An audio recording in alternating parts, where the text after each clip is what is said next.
এই মিছিল দেখে তোমরা বুঝতেই পারছো যে এটা কিসের উদ্দেশ্যে মিছিলটা বের হয়েছে।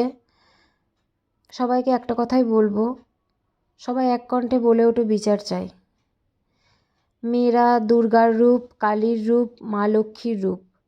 মেয়েদেরকে সবার সম্মান করা দরকার। আমরা যে রাত দখলের চেষ্টায় সামিল হয়েছি সেটা যেন আমরা পূরণ করতে পারি।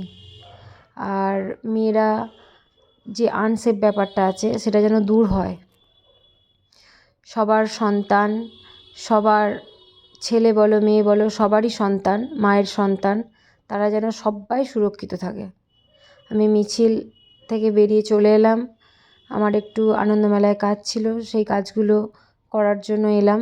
অনেকটা রাতই হয়ে গেল। মিছিলটা থেকে খুবই কষ্ট হলো, কিন্তু তাও তো জীবনের দৈনন্দিন জীবনের কিছু দরকারি কিছু কাজকর্ম থেকেই থাকে, সেই উপেক্ষা করেই এলাম। আমাদের পরিস্থিতি খুব একটা ভালো নয়, মানে ভালো নয় বললেই চলে। মনের অবস্থা কারোরই ঠিক নেই। যা খারাপ চলছে, যা পাপ হচ্ছে, ভগবান তুমি সবাইকার মানে পাপের বোঝা তুমি বহন করে সবাইকে শান্তি দাও ভগবান, আর কিচ্ছু বলার নেই।